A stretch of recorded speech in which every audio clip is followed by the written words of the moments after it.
catequesis. Se han planteado algunas preguntas interesantes que me parecía importante de falarles. Ontem me preguntaban un caso que, dadas las circunstancias, pienso que se va a dar con alguna frecuencia. Es el caso de hasta qué punto debemos prolongar la vida de los moribundos. Supongamos que ustedes mismos o un pariente de vocês va y ya es desahuciado. En fin, dicen que no hay más arranjo que dar, que hacer. Generalmente cuando el doente está en un hospital privado, tratan de mantener la vida, porque cada día que está en el hospital privado es un dinero para el dueño del hospital. Desgraciadamente es así. Mas entonces, ¿qué se hace en estos casos? Porque está la posibilidad, vamos a poner el ejemplo, de decir que los médicos van a decir, bueno, podemos hacer alguna cosita por darle algún alimento especial, alguna vitamina especial, a ver si se reavive, etcétera, etcétera. Pero cuando en el fondo todo eso es inútil. O sea, simplemente es prolongar esa vida lo más que se pueda, en fin. Pero es un tratamiento inútil. Entonces, los parientes del doente suelen plantearse la cuestión, ¿qué hacemos? ¿Probamos esto o no lo probamos? ¿Mantenemos esta situación más tiempo o no? Lémbrense que primero, cuando una persona está ya en una situación crítica, lo que más quiere es morir. Y morir bien. Y de ser posible de morir entre los suyos, no en una UTI. Morir en una UTI es horrible. Porque no ves a ninguém conocido, no puedes tomar la mano de ningún ser querido, nada. Entonces, si les llega a tocar estas situaciones y el médico dice, en principio no hay nada más que hacer, ya está desahuciado, pronto, traten de que lo lleven a sus casas. Es el mejor regalo que le pueden hacer al doente. Morir en sus casas. O morir al menos en un lugar que sus familiares los puedan estar asistiendo. Morir en una UTI, repito, es una cosa espantosa. La cuestión moral. Pero padre, ¿y si le damos tal cosa? Y si le damos tal o cual cosa? Imagínense una persona con un cáncer terminal. No hay mucho que darle. Si ya llamaron al sacerdote, etc., ya acabó. Es una cuestión de tiempo. Prolongar la vida, la agonía de un doente es una falta de caridad. ¿Por qué? Porque cuando yo prolongo la vida de la agonía de un moribundo, lo estoy poniendo incluso en la posibilidad hasta de blasfemar. Depende de los estados.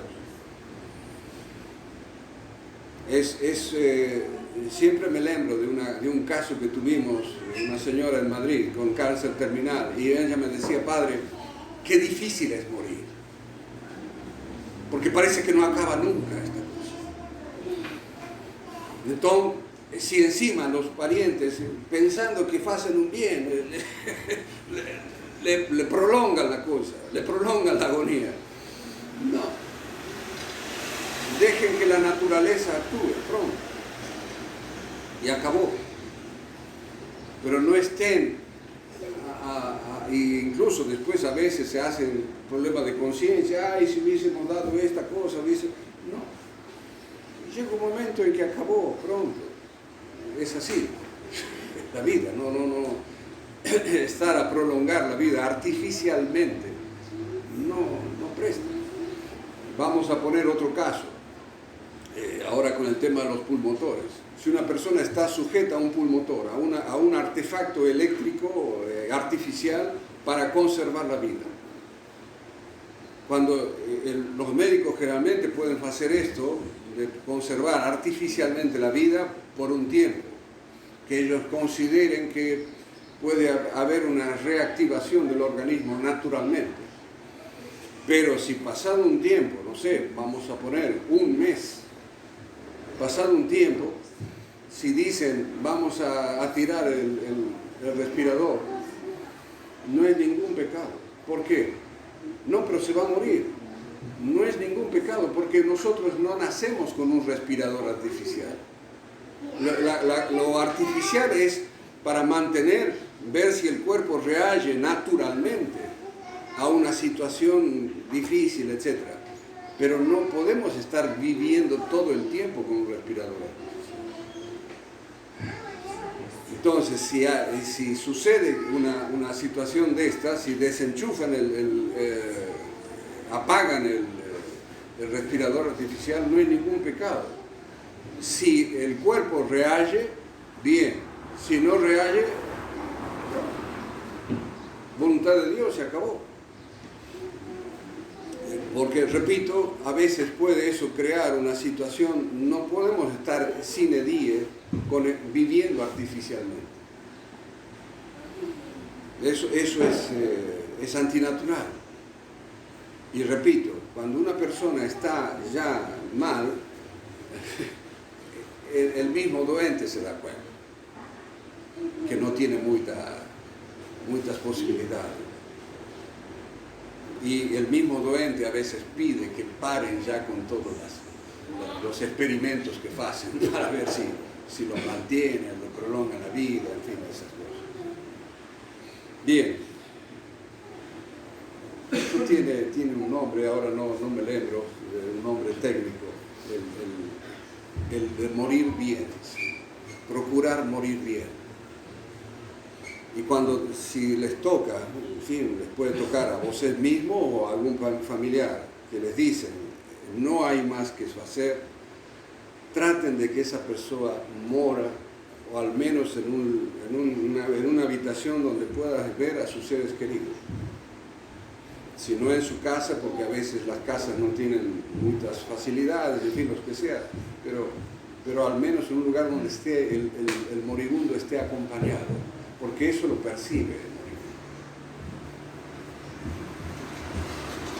Bien, ese es un punto. El otro punto, me preguntaban cómo se evalúa de las confesiones, los sacramentos que se reciben en la iglesia moderna. ¿Se evalúa por el sacramento en sí o se evalúa por la intención de la persona que lo va a recibir? Acá se presentan varios problemas. Pongamos concretamente, hay una X persona, va a una iglesia moderna porque cree que ahí hay un padre y quiere confesarse. Y entra a la iglesia moderna y encuentra un padre, ¿no? Y se confiesa. ¿Cómo es la situación de esa persona? La situación de esa persona se considera como una persona que va a hacer un acto de contrición. ¿Por qué? Porque el sacerdote en cuestión, primero, no sabemos si son sacerdotes. Desgraciadamente, lamentablemente no sabemos si son sacerdotes. Segundo, supongamos que lo sean. Si consiguen un sacerdote mayor, probablemente lo sea, ok. Muchos sacerdotes, por ejemplo, cometen el error de no dar penitencia. Siempre tiene que haber penitencia en el sacramento. Desde el momento en que yo digo, aunque sea un pecado venial, el sacerdote me tiene que dar una penitencia, no sé, un Ave María, aunque sea. Pronto. Muchos ya no dan penitencia. Entonces habría un defecto en la fórmula. Y entonces, ¿qué hacer? ¿Qué hacer? Si la persona, yo generalmente recomiendo, busquen un sacerdote lo más veliote posible. que tenga una certeza moral de que sea bien ordenado sacerdote. Y si lo encuentran, bendito Dios, y si le da la penitencia, bendito Dios, hay confesión y pronto.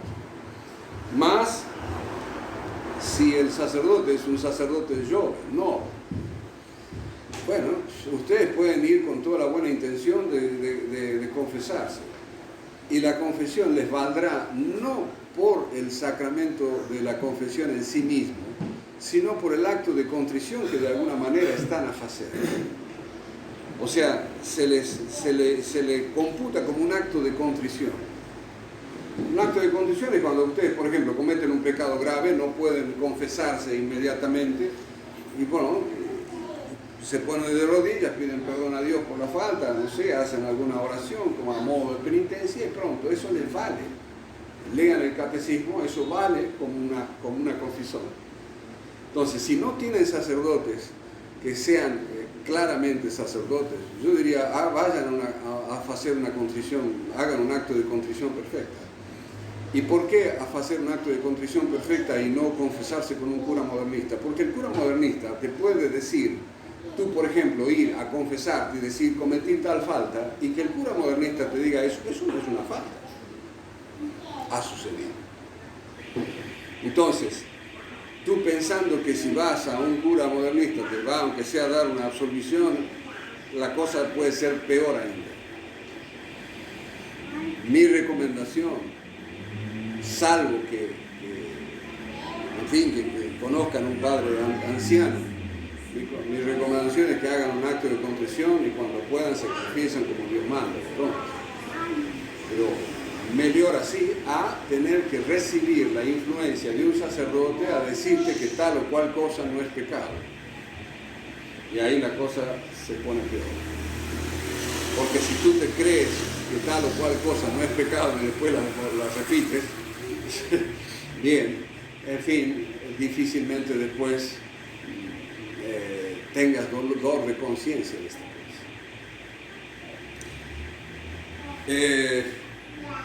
Respecto al tema de las misas nuevas y todo esto,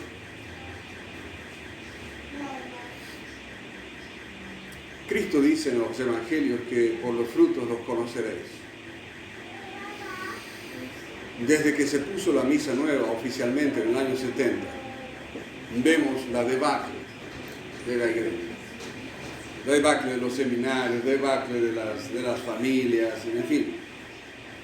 Entonces, no hay que ser muy experto para darse cuenta que la misa nueva causó un problema muy serio. ¿Y cuál es el problema fundamental? Que ya no es el canal de la gracia. El altar, queridos fieles, es el canal de la gracia. Porque aquí muere todo Dios en cada misa. Y en cada misa muere por cada uno de nosotros.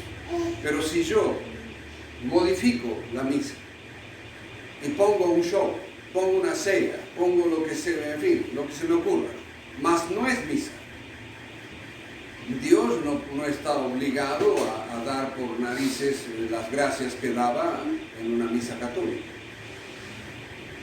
Entonces, pero padre, yo conozco gente que es buena, que va a la misa nueva. Sí, yo también. Mas esa gente, si recibe gracias, es a pesar de la misa nueva, no por la misa nueva. ¿Por qué? Y porque Dios sabe perfectamente que cuánta gente habrá que vive con la buena intención de tratar de ser un buen católico, etcétera, etcétera, pero no sabe que existe la misa tridentina, que vienen curas aquí, no sabe. Y piensa que lo único que hay es la parroquia, ¿no? Entonces, si esa persona va con buena intención a la parroquia y escucha el show, en fin, lo que sea, y esa persona, en fin, trata de rezar, de adorar como Dios manda a nuestro Señor, puede ser que Dios le dé las gracias a pesar del show, a pesar del chantar protestante o lo que fuese, pero no por la misa.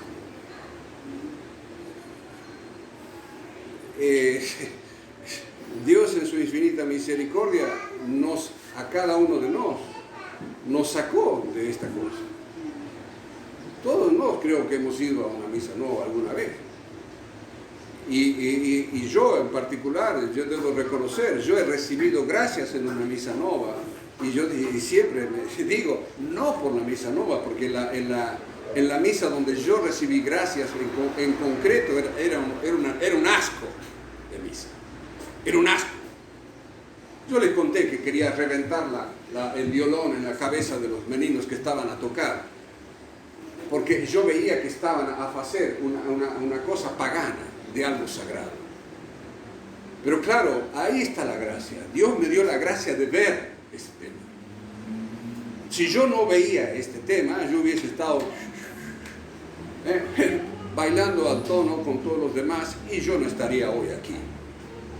Entonces, la gracia no fue por ese lixo de misa, fue porque gracias, no sé, quiso darme esta gracia a mí para tirarme de eso. Habrá mucha gente que no tiene, Dios no le habrá puesto la posibilidad de sacarlos de ahí, no sé. Pero conozco mucha gente, ancianas especialmente, ancianos, que claro, ya llega un momento en que ese show los satura. Y me dicen a veces, padre, yo ya no voy a la parroquia, rezo mi rosario el domingo en casa, yo no sé si eso es pecado. No, el pecado es ir a esta porquería. Pero si tú guardas el domingo y santificas el domingo en tu casa, rezando tu tercio, estás conservando tu fe. Ir a las misas nuevas es poner en grave riesgo a nuestra fe. Hoy en día, ¿quién no te da la comunión en la mano? Además con el pretexto ahora de que es por salud, no, cuidado, que te vas a infectar. Comunión en la mano. Protestantismo puro. Protestantismo puro. Entonces no podemos hacer eso. El tercer punto, y eso hace a la epístola que hoy hemos rezado. El apóstol San Pablo en la carta a los Filipenses se queja de aquellos católicos que son enemigos de la cruz de Cristo. Y dice el apóstol, lo digo llorando. ¿Qué es eso de...? ¿Por qué el apóstol llora de decir que hay fieles que son enemigos de la cruz de Cristo? Precisamente, queridos fieles, lémbrense, desde que vamos al bautismo, estamos marcados por la cruz de Cristo. ¿Y por qué por la cruz de Cristo? Porque es la cruz la que me alcanzó a mí la redención. Yo he sido tirado del pecado y he sido elevado al orden sobrenatural gracias a la cruz de Cristo. Mas esa cruz de Cristo implica para mí un acto de amor, porque la cruz para mí fue un acto de amor de Dios, que Él me amó tanto que me rescató con su sangre de mi situación de pecado. Bien, ahora, amor con amor se paga. Si Él pagó por mi vida en la cruz, yo también tengo que pagar con la cruz. ¿Y cuál cruz? La cruz del día a día, del cansancio, de la doença, en fin, las que tenemos todos, mal que mal. Y si yo rechazo esa cruz, digo, no, yo me voy a dedicar a hacer la vida, pronto, ya, a hacer lo mío. ¿Por qué llora el apóstol San Pablo? Porque es sangre pisoteada de todo un Dios. Ojo, no todos somos bautizados. No todos hemos sido marcados con la cruz de Cristo. Y si hemos tenido la gracia de ser marcados con la cruz de Cristo, Es una gracia muy grande. Y en los tiempos que vivimos, más ainda. Entonces, si Dios nos ha llamado al orden sobrenatural, nos ha llamado a ser hijos de Dios, nos ha llamado a que heredemos su paraíso, y nos decimos, nah, prefiero mi paraíso acá. Pronto. Pronto. Você verá, mas no podrás nunca decir, Dios no me ayudó. No, Dios te ayudó. Tú no quisiste colaborar con Él, que es distinto. ¿Por qué aparece en la pasión de Cristo el cirineo? El cirineo era un señor que venía del campo y le decían, chef, ayuda a llevar la cruz. Y él no quería porque era una afrenta, ayudar a un moribundo, a un condenado a muerte. Era una afrenta. La gente podía pensar de que él también estaba condenado a muerte. Y sin embargo, Dios permite un cirineo. ¿Para qué? Para mostrarnos que todos en algún momento de nuestra vida somos cirineos. Debemos ayudarla a llevar la cruz. Entonces, si Dios nos pone X cruces, caladitos, a llevar la cruz. Porque es por la cruz por la que somos salvos. Es por la cruz que vamos a pagar un ceo. No vamos a pagar un ceo con una vida muy chique, muy alegre, muy fácil. No. La vida del cristiano generalmente es una vida de cruz. ¿Quién no lo sabe? Pero esa cruz tiene una eternidad de ceo. Ojo. Ahí está la paga, la eternidad de felicidad, de vivir con Dios eternamente. Y la otra es la eternidad, pero de suplicio eternamente. Entonces, yo creo que es de bien pensantes no ponerse a elegir demasiado. Esto dura muy poco. Tú eres feliz hoy, a mañana se te puede acabar la felicidad, un paro cardíaco, una leucemia, en fin. Dios tiene muchas maneras de golpear. Entonces, tratemos de vivir como fieles a la cruz de Cristo. Y las cruces que tengamos, las vivamos, en fin, como una manera de reparar nuestras faltas, de pedir por nuestros semejantes, nuestros parientes que a veces no están católicamente bien, etcétera, etcétera. O aprovechar estas cruces, no renegar de las cruces.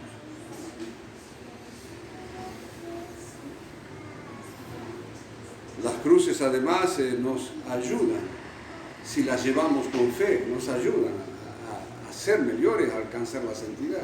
No hay ningún santo que se haya feito santo sin cruz. Ninguno. Entonces, queridos fieles,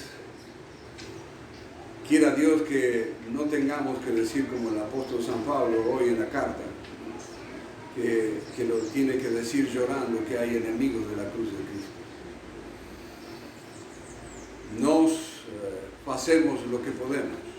Traemos la misa, damos sacramentos, damos consejos, etc. Si no quieren escuchar, ya va a ser juicio de cada uno de vosotros. Entonces, aprovechen los sacramentos, aprovechen las misas, aprovechen los consejos. Ontem creo que fue que decía, a veces el demonio juega, está a brincar, está a explotar nuestra debilidad humana. Y a veces nos sentimos fríos respecto al amor de Dios. Sucede, somos miserables, sucede. Trabajen, mediten en la pasión de Cristo. Lean las vías sacras de los libros de devoción, en fin, del misal, etc. Mediten en la pasión de Cristo. Mediten cuánto hemos costado a todo un Dios. No es brincadera lo que hizo nuestro Señor por nosotros. Es mucho lo que hizo. Entonces, si Él dio su vida por nosotros y Él no tuvo ningún pecado, no sí, pronto, a asumir las cruces que Él quiera, pronto. Es lo que rezamos en el Pai Nostro. Haz tu voluntad así en la tierra como en el cielo. No a mi voluntad, la de Él. Y es así que vamos a alcanzar nuestra salvación. No siguiendo lo que a mí más me gusta. Generalmente lo que a mí más me guste está en oposición con lo que a Dios más me gusta. Esa es una de las maneras de saber cuál es la voluntad de Dios. Entonces, a ser valientes. Estamos en un momento muy crítico de la historia de la iglesia, queridos fieles. Y no podemos estar a ser mornos. No podemos estar a ser femeninos. No. Tenemos que ser soldados de Cristo. Y no tenemos que avergonzarnos de cumplir con todo lo que la doctrina y la moral católica nos impone. Por no cumplir esa moral y no cumplir la doctrina es que estamos como estamos con los modernistas. Entonces a nos toca levantar la bandera de Cristo Rey. Levantar la bandera de ser soldados de Cristo, de ser ejemplos de Cristo. No de ser unas cosas más o menos moles. No. De ser verdaderos católicos. Y así podremos pedir la gracia de un día entrar al cielo.